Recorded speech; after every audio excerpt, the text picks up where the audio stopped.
नमस्कार दोस्तों, मैं जितेंद्र यादव स्वागत करता हूं आप सभी का आपके अपने यूट्यूब चैनल जेके बुक्स रीडिंग में।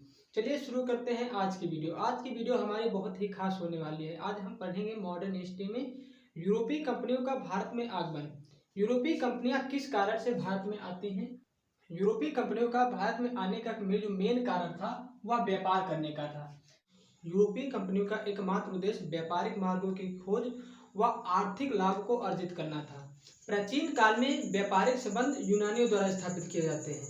अरब का वर्चस्व एशिया के व्यापार पर था और इटली वालों का वर्चस्व यूरोप के व्यापार पर था। 1453 में तुर्कों ने क्या किया? कुस्तुंतनिया पर अधिकार कर लिया। 1453 में जब कुस्तुंतनिया पर तुर्कों का अधिकार हो गया तो यूरोप और एशिया के बीच जो व्यापार सुगमता से होता था उसमें क्या होने लगी? कठिनाई होने लगी। और जिसके कारण, क्योंकि ये जो कुस्तुंतनिया जो जगह है यह पुल की एक यूरोप और एशिया के बीच एक पुल का काम करती थी और इसी पर क्या हुआ कि तुर्कों का अधिकार हो गया। अब जब तुर्कों का इस पर अधिकार हो गया तो अपने हिसाब से वे टैक्स वसूलने लगे। अब धीरे धीरे क्या हुआ कि 15वीं शताब्दी में वैज्ञानिक प्रगति शुरू होती है, जहाज़ों का निर्माण शुरू होने लगता है, नौसैनिक अभियान शुरू किए जाते हैं, जिसके परिणाम स्वरूप यूरोपीय देशों ने भारत की खोज के लिए अनेकों अभियान चलाए। 1487 में बार्थोलोमेओ डियाज नामक व्यक्ति को भारत की खोज करने के लिए भेजा गया, पर वह उत्माशा अंतरीप यानी कि केप ऑफ गुड तक पहुंचकर वह वापस लौट गया। अब इससे क्वेश्चन बनता है कि केप ऑफ गुड की खोज, केप ऑफ गुड होप की खोज किसने की? तो बार्थोलोमेओ डियाज ने की। बार्थोलोमेओ डियाज 1487 में वापस लौट जाता है। उसके बाद स्पेन के निवासी कोलंबस को भारत की खोज के लिए भेजा जाता है, पर 1492 में वह अमेरिका की खोज कर देता है। उसके बाद 1498 में वास्को डिगामा को भारत की खोज के लिए भेजा जाता है, जो कि पुर्तगाल का निवासी था और वह कालीकट में पहुंचता है। आगे हम पढ़ेंगे इसके बारे में। तो सबसे पहले जानते हैं कि कौन सी कंपनियां भारत में व्यापार करने के लिए आई थी। पुर्तगाली ईस्ट इंडिया कंपनी। पुर्तगाली ईस्ट इंडिया कंपनी 1498 में भारत में व्यापार करने के लिए आई थी और यह कहाँ की कंपनी थी? तो यह पुर्तगाल की कंपनी थी। उसके बाद ब्रिटिश ईस्ट इंडिया कंपनी को 1600 में स्थापित किया जाता है, जो इंग्लैंड की कंपनी थी। डच ईस्ट इंडिया कंपनी को 1602 में स्थापित किया गया, जो कि नीदरलैंड की कंपनी थी। डेनिश ईस्ट इंडिया कंपनी को 1616 में डेनमार्क द्वारा स्थापित किया गया था। फ्रांसीसी ईस्ट इंडिया कंपनी को 1664 में स्थापित किया, या फ्रांस की कंपनी थी। और स्वीडिश की जो कंपनी है स्वीडिश ईस्ट इंडिया कंपनी, जिसे 1731 में स्थापित किया गया। तो इसके बारे में इतना ज़्यादा डिटेल से पढ़ने की जरूरत नहीं है। स्वीडन ईस्ट इंडिया कंपनी के बारे में आपको बस इतना ध्यान रखना है कि इसका गवर्नर जनरल कौन था। तो इसको जनरल जो बनाया, इस कंपनी का जो जनरल बनाया गया था, तो उसका नाम था विलियम यूसेलिक्स। और इस कंपनी को स्थापित कहाँ किया गया था? तो गोहनबर्ग में। इतना तुमको ध्यान रखना है बस, और इसके बारे में कुछ ज़्यादा पढ़ने की जरूरत नहीं है। इससे सवाल भी कम पूछे जाते हैं। भारत में आने वाली प्रथम यूरोपीय कंपनी पुर्तगाली थी। पुर्तगालियों का जो पूरा साम्राज्य था उसे एस्टोदो दा इंडिया कहा जाता था। 1498 से 1461 तक भारत में अपना शासन रखते हैं और 1961 में इसे गोवा को पुर्तगालियों से आज़ाद कराया जाता है। इन्होंने अपना प्रथम केंद्र केरल के कोचीन नामक बंदरगाह पर बनाया और इसे 1503 में इस्टेब्लिश किया था। दूसरा इन्होंने जो अपना केंद्र बनाया उसे कन्नूर और तीसरा भटकल में बनाया था। जो विजयनगर के शासक थे उनके पास पुर्तगालियों ने फादर लुई को इसके लिए कन्नूर और भटकल में फैक्ट्री लगाने की आज्ञा मांगने के लिए भेजा था। दूसरे जो यूरोपीय थे वो डच ईस्ट इंडिया कंपनी के नाम से भारत में व्यापार करने के लिए आए थे। 1605 में उन्होंने अपनी कंपनी को भारत में स्थापित किया और 1769 तक वो भारत में व्यापार करते हैं। इन्होंने अपना केंद्र मसूलीपट्टम को बनाया था, जिसे मछलीपट्टम भी कहा जाता है, जो आंध्र प्रदेश में है। इसने 1605 में मसूलीपट्टम में अपना केंद्र बनाया और उसके बाद अंग्रेज east India company, British east India company की 1608 में की जाती है और जो 1947 तक भारत में व्यापार करती है। इसने अपना केंद्र मसूलीपट्टनम को बनाया था, और जो जिसे 1611 में इसने अपना केंद्र मसूलीपट्टनम में बनाया, और 1613 में इसने अपना दूसरा जो केंद्र सूरत में स्थापित किया जो गुजरात में है। उसके बाद डेनिश कंपनी 1616 में भारत आती है और 1745 तक व्यापार करती है, और इसने अपने केंद्र को ट्रांकोबार जो कि तमिलनाडु में है। फिर अगली कंपनी जो आई भारत में वो फ्रांसीसी कंपनी, यह 1668 में भारत में आई और 1954 तक भारत में व्यापार किया। इसने अपना प्रथम केंद्र सूरत को बनाया, और जो यह गुजरात में है।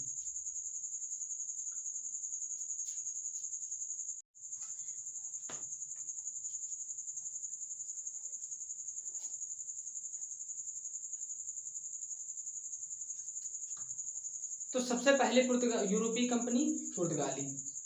भारत की खोज किसने की? वास्को डी गामा ने। वास्को डी गामा कब निकलता है? तो 1497 से निकलता है, 1497 में निकलता है, और 1498 में भारत पहुंच जाता है। 1499 में फिर वे वापस लौट जाता है। फिर जो 1502 में आता है, फिर 1524 में आता है। भारत में 3 बार आता है, तो आखिर में तीसरी बार जब भारत में आता है तो इसकी यहीं पर मृत्यु हो जाती है।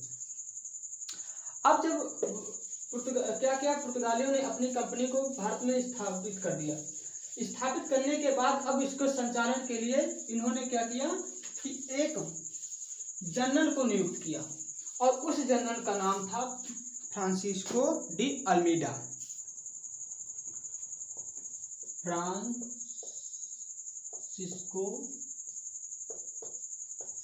De Almeida. Francisco de Almeida. Almeida को भारत का प्रथम गवर्नर बनाया गया। अल्मीडा का पुर्तगालियों द्वारा भारत का प्रथम गवर्नर बनाया गया। तो प्रथम गवर्नर था, प्रथम गवर्नर था। अल्मीडा से परीक्षा में एक सवाल अधिकतर पूछा जाता है कि अल्मीडा ने कौन सी नीति अपनाई थी। तो अल्मीडा ने कौन सी नीति अपनाई थी? अल्मीडा ने शांत जल नीति अपनाई थी। शांत जल नीति, या फिर इसे ब्लू वाटर पॉलिसी भी कहा गया। तो ब्लू वाटर की पॉलिसी और शांत जल, या पूछे ब्लू वाटर पॉलिसी या नीले जल की नीति या शांत जल की नीति किसने अपनाई? तो अल्मीडा ने। ये ब्लू जल नीति या शांत जल नीति थी क्या? तो समुद्रों पर, हिंद महासागर पर पुर्तगालियों का अधिकार, ताकि व्यापार में उनको सुगमता मिले, ताकि व्यापारिक में उनको कोई रोक टोक ना हो सके। इसके लिए इन्होंने शांत जल की नीति को अपनाया था।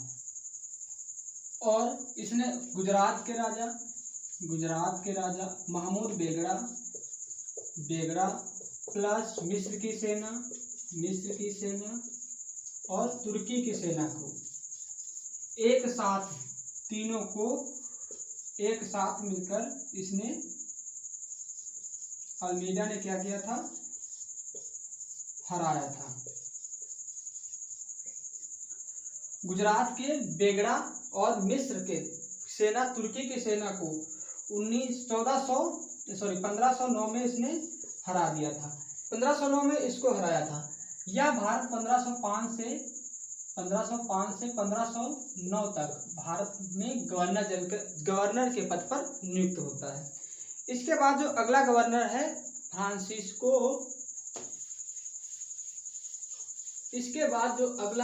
है उसका नाम अल्बुकर्क अर्थात फ्रांसिस्को डी अल्बुकर्क था। जो दूसरा गवर्नर है उसका नाम अल्फांसो डी अल्बुकर्क था। अल्फांसो डी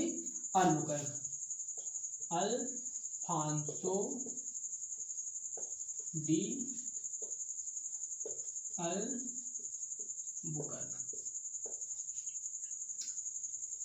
इससे कुछ महत्वपूर्ण प्रश्न पूछे जाते हैं 1509 से 1515 तक।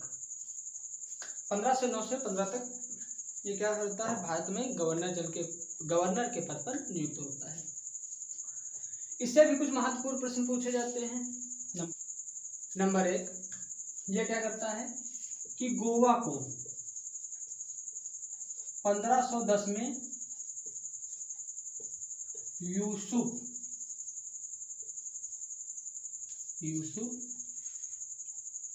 शाह या आदिल शाह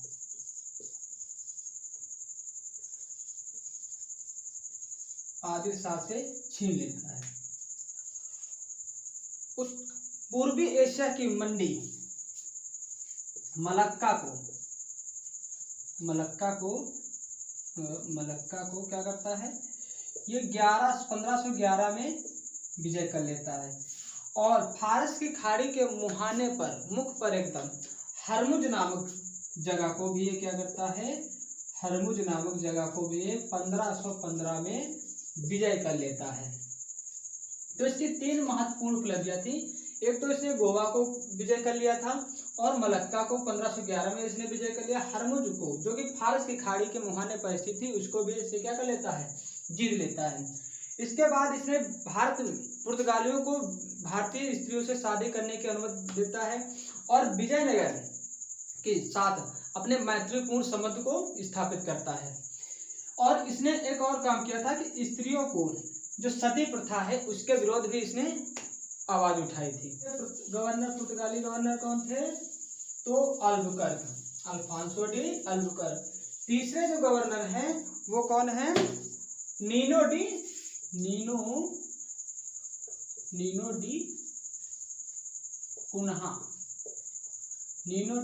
कुन्हा।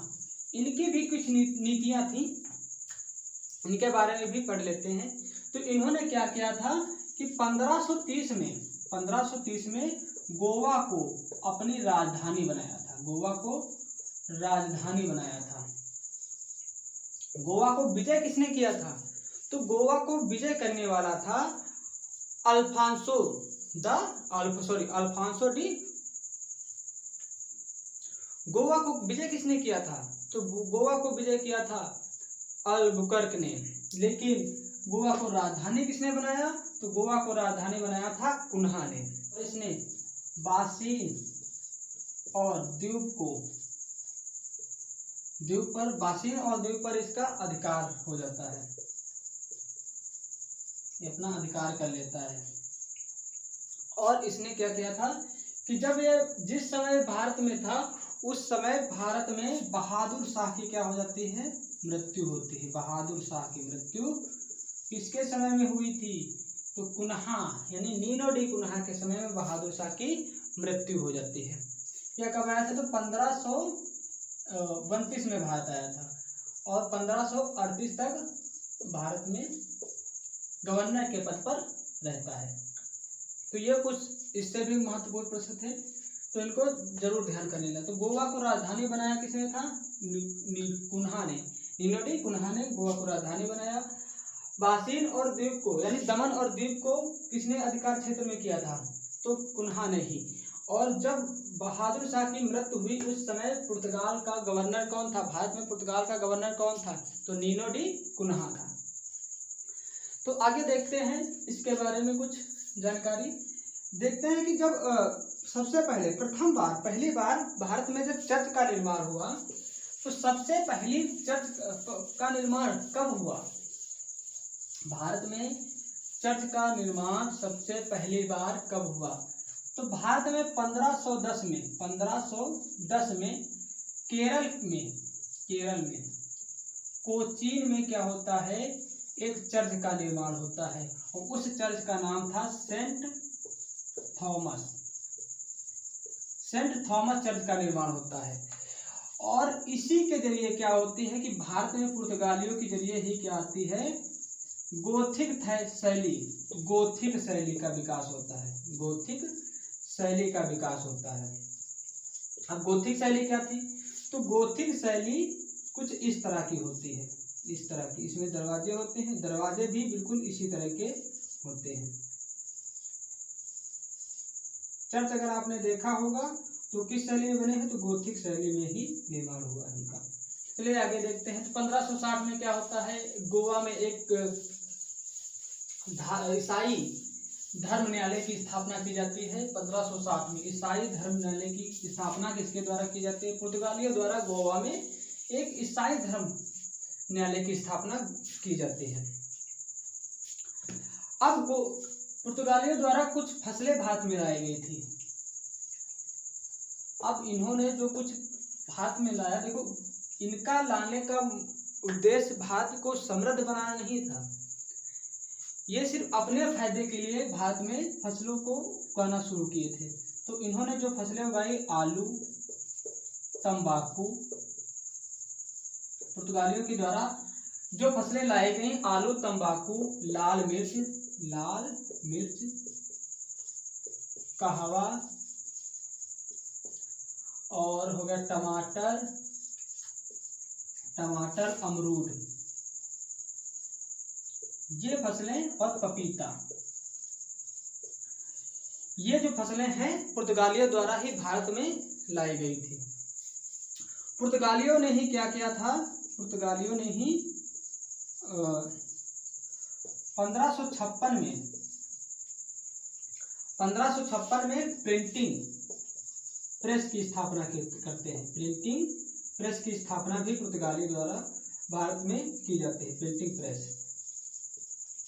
जिस समय भारत में पुर्तगाली आते हैं तो उस समय भारत में किस सल्तनत का शासन था?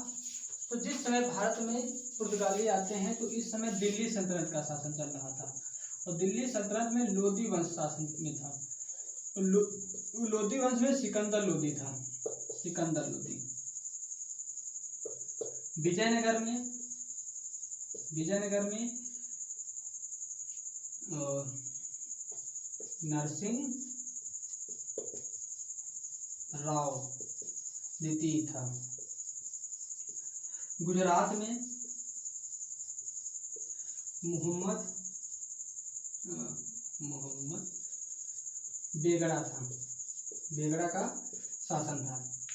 तो जिस समय वास्को डी गामा भारत में व्यापार करने के लिए आता है तो उस समय दिल्ली सल्तनत का काल चल रहा था, और दिल्ली सल्तनत में सिकंदर लोदी शासन में था, और विजयनगर में नरसिंह राव द्वितीय का शासन था। गुजरात में मोहम्मद बेगड़ा का शासक था।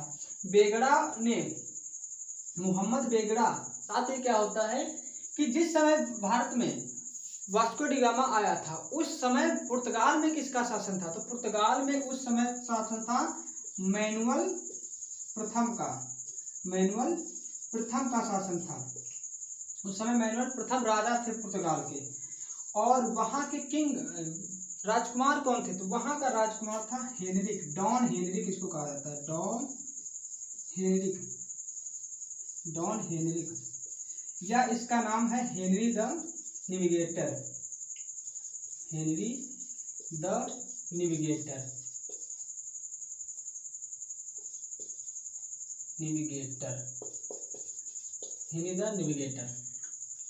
तो भारत में सिकंदर लोदी और उसमें पुर्तगाल में मैनुअल प्रथम।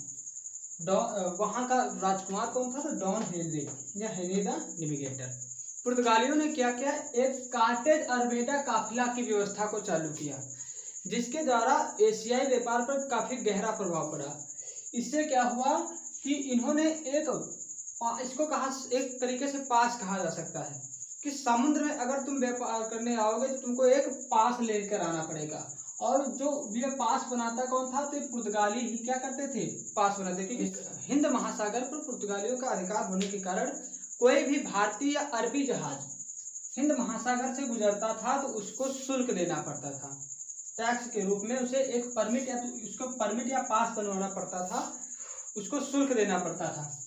इसने एक काफिला व्यवस्था को भी चालू किया। पुर्तगालियों ने एक काफिला व्यवस्था चालू की थी, और इस काफिला व्यवस्था में स्थानीय बेड़ों की सुरक्षा के लिए पुर्तगालियों का एक बड़ा बेड़ा होता था। पुर्तगालियों ने समुद्री लूटपाट की नीति अपनाई थी। करेंगे तो मिलते हैं नेक्स्ट वीडियो में। जय हिंद।